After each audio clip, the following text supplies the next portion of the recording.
साथियों, स्वागत है आप सभी का आज के हमारे इस वीडियो में। हमारे चैनल पर आपका बहुत बहुत स्वागत है। साथियों, आज बिहार में बीपीएससी टीआरई 4 की तैयारी करने वाले छात्रों के लिए जो है एक बहुत बड़ी खुशखबरी आई है। वो खुशखबरी क्या है कि वो खुशखबरी ये है कि सम्राट चौधरी सरकार ने एक बड़ा फैसला लिया है। वो फैसला क्या है कि टीआरई 4 का जो एग्ज़ाम होना है उसमें एकल परीक्षा होगी। पहले जो बातें थी 2 परीक्षा लिए जाएंगे, एक मेंस लिए जाएंगे, प्री और एक मेंस लिए जाएंगे। और यहाँ पर जो है सरकार ने वो पुराना फैसला अब जो है उस पर बदलने की बात हो गई है। छात्रों की बड़ी जीत यहाँ पर दिखाई देने को मिल रही है।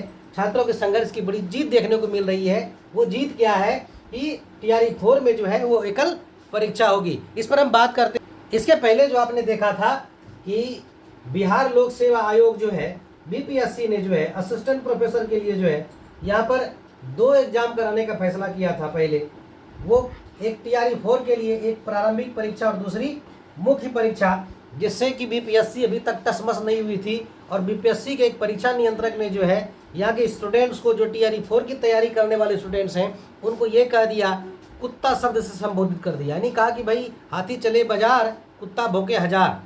तो तुरंत सम्राट सरकार ने जो है उसको निलंबित कर दिया। यानी कि कंट्रोलर जो बीपीएससी के परीक्षा नियंत्रक है उसको तुरंत जो है निलंबित कर दिया। इसी से आशा जग गई थी कि सम्राट सरकार जो है इस मामले में बहुत एक्टिव है और कुछ बड़ा फैसला लेने जा रही है। और अंततः यही हुआ कि बिहार के जो सत्ताधारी पार्टी है, जो सरकार में पार्टियां हैं, लोक जनशक्ति पार्टी के जो राष्ट्रीय अध्यक्ष हैं चिराग पासवान जी, उन्होंने बड़ी मुखरता से जो है, चाहे वो असिस्टेंट प्रोफेसर के लिए जो पीएचडी स्कॉलर्स बैठे थे आंदोलन में भूख हड़ताल पर, और टीआरई 4 वाले जो भूख हड़ताल पर बैठे थे उनसे जाके मिले और उनके पक्ष में बात रखने के लिए मुख्यमंत्री जी से भी मिले थे। तो सत्ताधारी के दल ने ही जो है सरकार को इस पर विचार करने को विवश किया, ये माना जा सकता है। और जल्द ही इस पर फैसला सरकार ने ले लिया। पहले जो बड़ा कदम था, बड़ा झटका था बीपीएससी परीक्षार्थियों को लेकर कि प्री भी होगा और मेंस भी होगा। अब ये आज जानकारी सामने आ रही है कि नहीं, अब जो है वो अब एकल परीक्षा होगी बीपीएससी में। चलिए चलते हैं उस पर कि क्या जो है डिसीजन यहाँ पर ये हुआ, क्या वार्ता हुई। देखिए 27/8/2026 को सचिव शिक्षा विभाग की अध्यक्षता में छात्र प्रतिनिधि के साथ वार्ता और बैठक हुई। उस वार्ता में क्या हुआ कि आप देखिए उसको, कौन कौन शामिल थे। सचिव थे शिक्षा विभाग के, पुलिस उप निरीक्षक थे ईओयू का, आर्थिक अपराध इकाई का, विशेष सचिव शिक्षा विभाग के थे, जिला पदाधिकारी पटना, बड़ी पुलिस अधीक्षक पटना और छात्र प्रतिनिधिगण वहां पर उपस्थित थे। और इसमें जो बड़ा फैसला लिया गया, सबसे बड़ा फैसला क्या है टीआरई 4 अभ्यर्थियों के लिए। देखिए कहा गया कि छात्र प्रतिनिधि मंडल एवं उपस्थित पदाधिकारियों की वार्ता बैठक की विषय वस्तु से अवगत कराते हुए बैठक प्रारंभ किया गया। बैठक के क्रम में छात्र प्रतिनिधि मंडल द्वारा हस्ताक्षरित लिखित सभी मांगों पर बिंदुवार वार्ता के उपरांत सम्यक विचार उपरांत निम्नानुसार निर्णय सर्वसम्मति से लिया गया। यानी जो इसमें बातें हैं उस पर फैसला मान लीजिए कि हो चुका है। और वो बातें क्या है पहले उसको देखिए ध्यान से।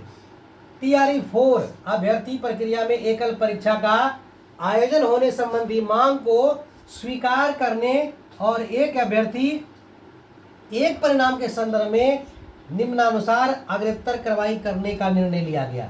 यानी ये कहा गया कि जो अभ्यर्थियों ने जो आवेदन दिया है टीआरई 4 में एक परीक्षा हो और एक अभ्यर्थी का एक ही रिजल्ट हो, उस पर जो यहाँ पर बात बनती दिख रही। अब दूसरी बात देखिए इस पर क्या है। मांग पत्र की क्रम संख्या 2, 3, 4, 5 के संबंध में 70वीं बीपीएससी की पारदर्शिता के साथ जांच समिति से जांच होने, बिहार कर्मचारी चयन आयोग द्वारा आयोजित तमाम भर्ती प्रक्रिया समय पर होने और परीक्षा की जांच सहायक प्राध्यापक से पहले बिहार पात्रता परीक्षा के संदर्भ में सर्वसम्मति से निर्णय लिया गया कि परीक्षा सुधार के संबंध में माननीय उच्च न्यायालय पटना के न्यायाधीश की अध्यक्षता में गठित होने वाली कमेटी के समक्ष शिकायतकर्ता साक्ष्य सहित अपना पक्ष अथवा सुझाव रखेंगे। उक्त कमेटी के निर्णय अनुसार कार्रवाई की जाएगी। 1799 दरोगा बहाली परीक्षा की अग्रतर प्रक्रिया उक्त कमेटी के प्रतिवेदन के पश्चात ही की जाएगी। बिहार कर्मचारी चयन आयोग द्वारा तहसील कैलेंडर जारी कर ससमय परीक्षा लेने संबंधी कार्रवाई की जाएगी। यहाँ पर देखिए कई बातें हैं। 70वीं बीपीएससी की जांच है, BSSC बिहार कर्मचारी चयन आयोग द्वारा जो भर्ती प्रक्रिया है उसके बारे में है, और एक और है कि बेट यानी बिहार पात्रता परीक्षा UGC नेट की तर्ज पर बेट का भी जिक्र है। हालांकि उस पर यह नहीं स्पष्ट किया कि ये मतलब होगा ही, लेकिन कहा गया कि जो उच्च न्यायालय पटना के न्यायाधीश अध्यक्षता में गठित होने वाली कमेटी गठित होगी, वो जो फैसला करेगा उसी फैसले के आधार पर इस पर बातें होंगी। उसके बाद लाइब्रेरियन बहाली के लेकर भी है कि भाई पहले यहाँ कहा गया कि रिक्ति के अनुरूप बहाली प्रक्रिया प्रारंभ किए जाने के संदर्भ में जो है कार्रवाई शीघ्र करने का निर्णय लिया। बिहार सरकार की भर्ती परिचय संविदा के मामले में भी है। इसके आगे देखिए महत्वपूर्ण क्या है, भर्ती प्रक्रिया में अधिकतम उम्र सीमा में के संबंध में कमेटी प्रस्ताव विचारार्थ रखे जाने के संबंध में सर्वसम्मति व्यक्त की गई कि जो अधिकतम उम्र सीमा है वो कमेटी तय करेगी।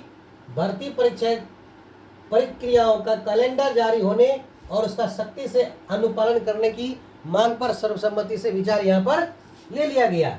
इसके अलावा BPSC की तर्ज पर आयोजित तमाम भर्ती परीक्षा प्रक्रियाओं का जितनी भर्तियां हो रही हैं उसका क्या है, प्रश्न पत्र, OMR सीट और उत्तर पुस्तिका की पारदर्शिता को अनिवार्य अनुपालन सुनिश्चित कराने के लिए माननीय उच्च न्यायालय पटना के न्यायाधीश की अध्यक्षता में गठित होने वाली कमेटी के समक्ष प्रस्ताव लाने पर सहमति व्यक्त किया गया।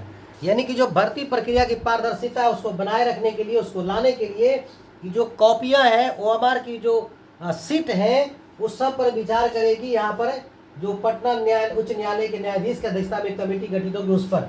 उसके अलावा BPSC ने जो AEDO एग्जाम सैनिटरी आदि का पेपर लीक हुआ था, EOE से जांच करने और उस पर कार्रवाई करने की बात है।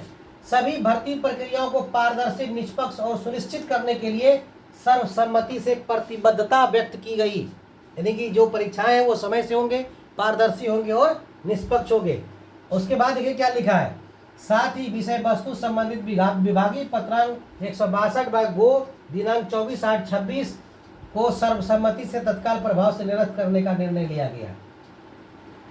उक्त विमर्श के उपरांत छात्र प्रतिनिधिमंडल द्वारा सर्वसम्मति से आंदोलन समाप्त करने का निर्णय लिया गया। और इसकी कॉपी बड़ी पुलिस अधीक्षक पटना, जिला पदाधिकारी पटना, विशेष सचिव शिक्षा विभाग पटना, पुलिस उप महानिरीक्षक आर्थिक अपराध इकाई पटना, शिक्षा सचिव बिहार पटना। तो यहाँ पर आपने देखा कि इस लेटर में भी कि TRE 4 के अभ्यर्थियों की बहुत बड़ी जीत हुई है, हालांकि बेट पर अभी स्पष्ट निर्णय नहीं है।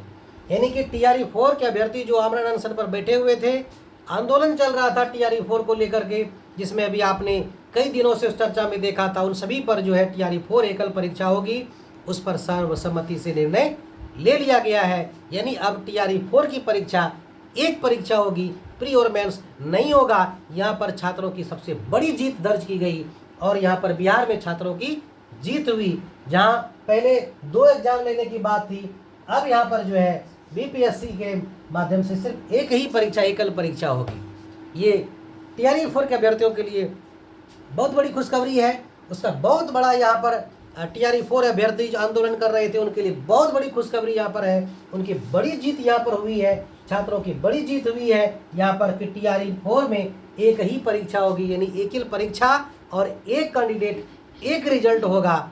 यानी कि एक कैंडिडेट का एक रिजल्ट होगा तो ज़्यादा छात्रों को, अधिक छात्रों को यहाँ पर मौका मिलेगा। तो इस तरह से बिहार में कई दिनों से चल रहा आंदोलन आज समाप्त हो गया और TRE 4 के अभ्यर्थियों की बहुत बड़ी जीत हुई। कैसा लगा हमारा वीडियो हमें कमेंट सेक्शन में आप जरूर बताइएगा। लाइक शेयर करना बिल्कुल नहीं भूलिएगा। अगर ये वीडियो आपको अच्छा लगा तो बिल्कुल लाइक शेयर करना ना भूलें। धन्यवाद।